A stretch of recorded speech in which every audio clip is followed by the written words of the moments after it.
Malo le ngā rurua tāla whalava o telefo o le radio Samoa. O lo tali atu nei le fasosori whaapawave ma leo leo i se whaalawelawe, wa tā ua se waalele la i titi ua la vea le tu i saute kupa pidi.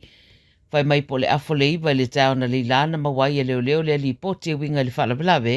ai leo mautu mai le teminei pe i stasi o a afia, a oanga i atu leo leo i le anō fuanga.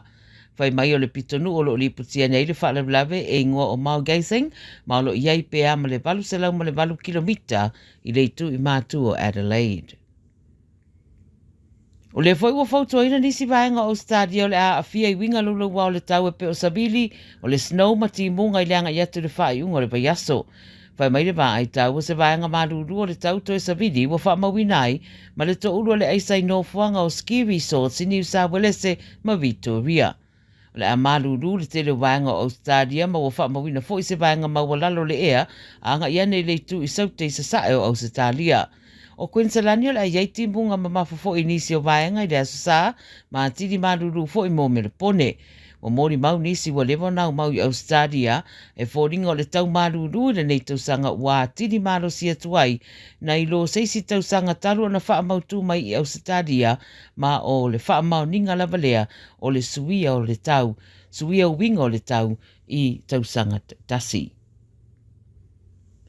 O tōtū vai mai i ona lau whanua le o Julian Assange o le Wikileaks, le usidia mara se furu whātau sanga o lawa vea i le tūla whono i atunu i whafo, o no whamataranga tau le mālo sa ia whaasoa ina i lunga o penga ta whailangi. O se manianga o whaia ma le mālo tele o Amerika o tōtū vai mai ai Assange i Canberra, i le pōna pō whaafeirua i eruna tō rua malona ainga. Whai noa le tō rua Assange le autu stala, o se aso fia le neilo na o langa, au le aso mua mole nei o tō eva ai eisi o na tō rua i le oso ane le la i au se tālia. Wa usidia mara se furu tausanga, wha ato ato e tūlau ere mai le atunu.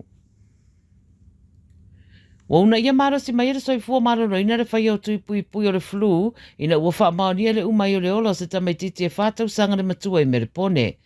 O mātua o lo o anga iei lea una ia le soifua maro loina, ia whaia tui pui o le whanau. E whaia fua au noa masa tatongi, wha meire tamititi na umaro naola i le wharamai o Austin i Merepone, i le aso se fulo le masina nei, ma sa whaia ono toi sauninga i le aso rua o le vaso nei lava. O wha mawina fo e le matanga ruenga o le soifua maro loina i Victoria, le si i tia o leo whaio e ua a fia le flu i le temi nei, e meise lawa i tamaiti lalo i fo le taini matausanga.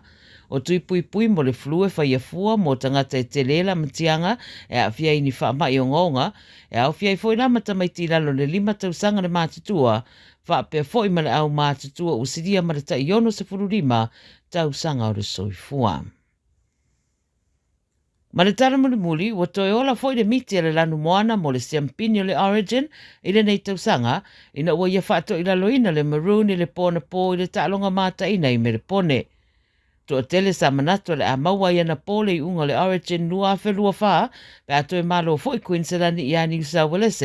pe i taina toi wha sao ai le lanu moana le tele o ana mesese, mai le urua i ta'alonga, ma malo ai i ai e tolu sfulu valu i le safulu ma le valu. O lono winga la, le ta'alonga wha ai ui le asu safulu fitu i ulai i le Suncorp Stadium i Queensland o le ai loa tonu ai le sao.